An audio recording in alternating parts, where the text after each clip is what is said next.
Welcome to another episode of Real Talk, New Jersey Real Estate Insights. I'm your host, Richard Bolt with Cornerstone First Mortgage. And today we're being joined by Christopher Twardy. He's a distinguished real estate professional leading in the Tri-State Realty Group at Berkshire Hathaway Home Services, Fox and Roach Realtors in Mount Laurel, New Jersey.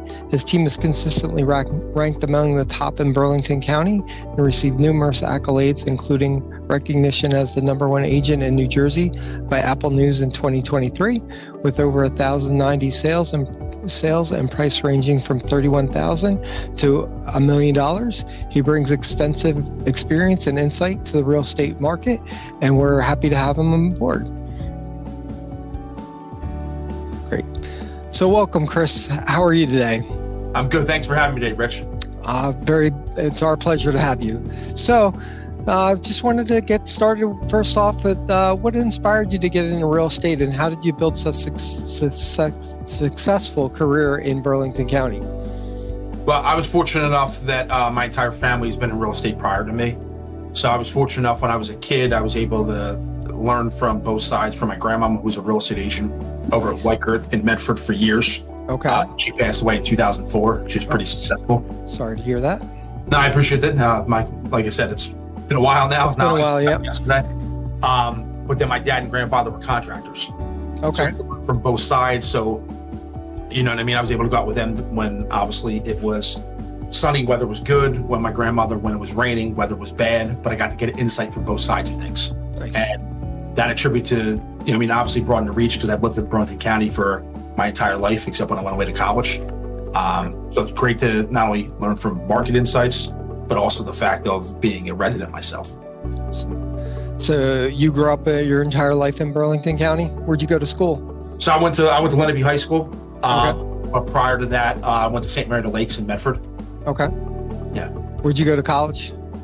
I started out at Marshall University in West Virginia. Okay. So I played football over there. Nice. Back 2001, we were ranked 10th in the nation. Awesome. What ended up happening was my grandmom actually passed away, or she got stage 4 cancer, passed away a couple of years later. Yeah. But because that's why I came home and finished out at South University in Philadelphia. Awesome. Yeah. Great. So what are the top trends that you're seeing in the real estate market right now, particularly in Burlington County? So, we've seen over the last 2 years, as interest rates have been high, demand has been a little bit lower. And because that we've seen as soon as interest rates drop a little bit, it's demand spike. Yep. But it's been obviously difficult. We've seen nationally, not just in Burlington County, the aspect of having low inventory. Yes. Inventory now just creeped up right around that 2 to 3 month barrier, which it's been a while since it's been at that pace. Yeah, I've been starting to see a little bit more listings around my area too. I see more for sale signs out. Yeah, it's just look, we're going to have some obviously new listings coming up with spring markets, the best time of year for new inventory. Yeah. However, I don't think we're going to see a change for a year and a half to 2 years when we start seeing a substantial amount of inventory on the market. But either we're going to need to see inventory give, or we're going to have to see interest rates give. Yeah. But until that happens, we're going to start seeing continue to see the same market trends we're seeing right now. Awesome. So tell me, Chris, how do you build such strong long and lasting relationships with your clients? Well, the most important thing is obviously having those client relationships and developing them over time. Because it's a lot easier for you. As opposed to being a new agent, it's harder to be able to get clients as opposed to maintain the current relationships you do have. So the most successful thing is obviously seeing that you need to have X amount of touches to present to your clients throughout the course of a year.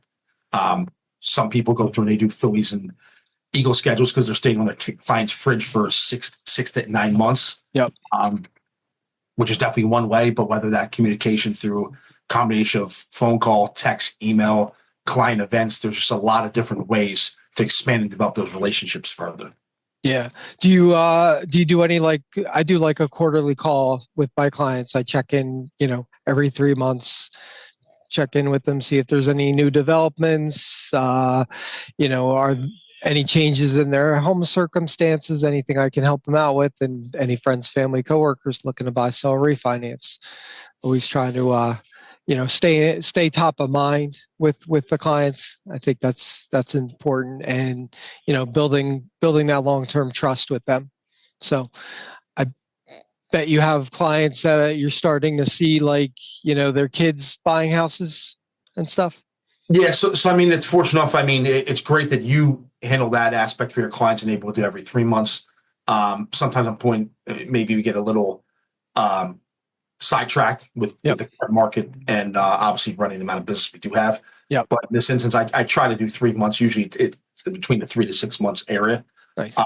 But yeah, it's just about broadening that reach with your clients and trying to expand further and further. How you stated, whether it's kids, family members, friends, co-workers, whatever way you can expand and be able to nurture those relationships to the fullest. Awesome. How do you see technology like virtual tours and Zoom meetings changing the way you do business? I mean, look, when we went through the pandemic back now, I can't believe now we're looking at, 4+ years at this point. Yeah. But at that time, obviously things changed, especially us being licensed in New Jersey, Pennsylvania. Pennsylvania was a little different where we weren't allowed to show property. But New Jersey, we kind of adapted to whatever we need to. Yeah. Whether we needed to mask up, put gloves on, and continue to get clients, where some clients felt it was more appropriate that they wanted to do Zoom meetings in specific. Yeah. We continue that nowadays if we're having somebody who's abroad or out of state looking to purchase a home. So Gotcha. a lot of times we'll do a Zoom meeting or FaceTime at a property. But we've expanded even further. How you speak about Zoom is when we're doing a lot of times we're doing buyer consultations or seller consultations. Yep. Because at this point, somebody's time permitting, whether they have a crazy work schedule, in addition to family or other obligations, that we're able to do those Zoom meetings for work, after work, weekends, however we need to accommodate clients. Yeah. Awesome. So what advice would you give for someone who's looking to start out in the real estate world? The biggest thing in the real estate world that I would be able to give advice to is the fact that when you first start, before you're obviously able to perfect your craft, do the things that don't require experience. Pick up the phone and call an agent if you have a question. But before you do that, make sure you go the proper etiquette, because it doesn't take any sort of skill set to be able to read the MLS and look at the agent notes. And that'll, a lot of times, will answer a lot of potential questions you do have. And then at that point, obviously you can read and see a seller's disclosure right there if it's attached. But my recommendation is go through that first. And then if you need to take the second necessary steps, then pick up the phone, send a text message, email, whatever avenue to acquire that other information. But that's just on the agent to agent side.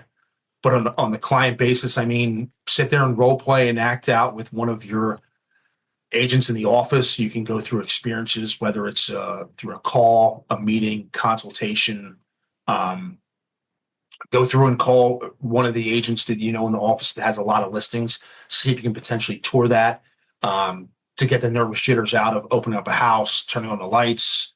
Opening a lockbox, going through the process. Yeah. But also, same point, it gives you the ability and basic experience at the cost of nothing to be able to go through a house and pick out defects. So when you're going with a client on an actual showing, what areas to look out for. Nice. How big is your team anyway? So right now we have 15 agents. The peak in 2021, as well as back in, I think it was 2017, 2018, we had 23. Okay. Both times. So I mean, it's definitely dwindled down a little bit with the market. But my thing is I try to really stay lean at this point and making sure anybody we work with, as well as any client we represent, we're bringing them value. We're not just representing a client to represent them or having an agent to work on our team just to do it. We want to make sure it's something that provides a benefit to us just as well as we provide a benefit to them. Awesome. What do you see for the future in real estate market? Where do you think it's heading in the next couple of years? I think we have between 12 to 18 months before we see a substantial change in the market. Okay. I think this year is going to be very similar to last year. Springtime is not going to hit until probably late April, maybe even early May. And it's going to be a condensed time frame till probably, I'd say, sometime in the beginning of mid-August. Okay. So I think we'll see a condensed, crazy spring market. And then we saw last year was the first year in probably 10 years we saw August slow down a little bit till probably end of September in a normal year, and then it slowed down between the holidays. Yeah.